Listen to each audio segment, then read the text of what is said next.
Welcome back to The Explainer. So today, we're jumping right into something that's honestly incredibly vital, but also surprisingly uplifting. We're looking at the actual legal safety nets designed to protect our oceans and coastlines. You know, when you hear maritime law, you probably picture dusty old textbooks and, well, endless red tape. But the reality is so much more dynamic. We're going to visualize exactly how modern rules act as these lightning-fast lifelines, making sure environmental protection isn't just some empty promise, but a fully funded, immediate reality. Let's get right into it. Okay, let's dive into this. It really is the ultimate question, right? If a major incident happens out on the water, who's actually reaching into their pocket to pay for the cleanup? Because let's face it, when there's an environmental emergency, the absolute most critical factor is speed. We literally do not have time for years of courtroom battles just to hire a cleanup crew. As that clock is ticking, Indian maritime compensation rules have this absolutely brilliant mechanism built in. It's engineered perfectly to make sure the cash flows exactly when and where it's needed with zero delays. To actually visualize how this works, we've got to look at Section 220 of the rules. You can think of this as the ultimate act now, argue later provision. When pollution hits, Section 220 basically says that a public authority or a dedicated fund can just step up and pay for the cleanup right this second. The beauty of this is that it completely removes that initial financial bottleneck. It guarantees the physical work of saving the shoreline happens immediately, totally bypassing those messy initial legal fights over who's actually liable. Now, to make that happen, we do run into a tiny bit of legal jargon, but stick with me because it's a gorgeous concept once you visualize it. The word is subrogation. It essentially just means stepping into someone else's legal shoes. Imagine a giant relay race. The environment itself is the baton, right? The public authority runs the first leg by footing the bill for the cleanup. But by doing that, through subrogation, they are immediately handed the legal baton. They instantly get all the legal rights that the originally compensated folks would have had under the International Fund Convention. So they take on the right to chase down the responsible parties later. It's just a totally seamless transfer of power that rewards proactive action. So this legal magic breaks down into 3 super logical steps. Just look at how clean this is. Step 1, boom. The emergency happens, and the authority instantly unlocks the funds. The environment is secured. Step 2, that legal transfer kicks in. The authority automatically acquires those legal rights we just talked about. And finally, Step 3.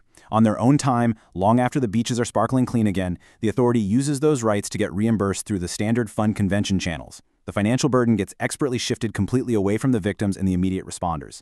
That way, the system stays perfectly solvent for whatever happens next. But hey, what happens if a cleanup effort is just absolutely massive? Like, what if the standard funds simply aren't enough to cover a truly unprecedented disaster? Well, the architects behind this law actually thought of that too, and they built us an incredible secondary safety net. Enter Section 221.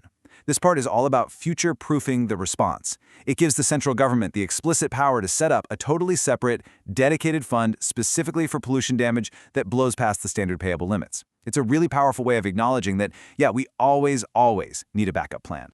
Let's actually contrast these 2 distinct layers of financial armor side by side. On the one hand, you've got your standard compensation. This is your reliable, everyday first line of defense. It has fixed payouts for standard limits, and it handles the vast majority of situations really swiftly. But then, on the other hand, you have the central government excess fund.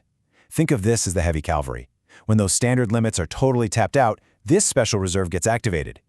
Visualizing it like this makes it so clear how the law builds this comprehensive, multi-tiered shield. There are literally no gaps. If the primary fund falls short, that excess fund is standing by to catch the overflow. Of course, all these funds, all these legal rights, they need a driver, right? They need a solid governance system to make sure they operate fairly and smoothly. And that brings us to Section 222. I kind of like to call this the engine room of the law. This section is what grants the central government the actual authority to write the rules. They create the master rulebook that makes all these protective systems function in the real world. Because, it's not just about having a pile of money, it's about having the exact legal architecture to manage it meticulously. So, let's break down what that rulemaking power actually looks like in practice. The original legal text in subsection 2 is, frankly, super dense, but we can easily distill it into a clean, actionable checklist. First, the government can write rules to oversee commonly controlled entities, basically keeping corporate structures nice and transparent. Second, they legally determine exactly where the cash for that Section 221 excess fund actually comes from. Third, they meticulously manage the manner of how compensation is handed out to the people who need it. And finally, they have a catch-all power for prescribing any other necessary matters.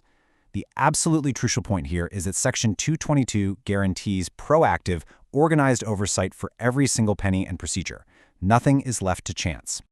And just to show you how detailed this gets, let's look at one highly specific, honestly fascinating power granted under Section 222.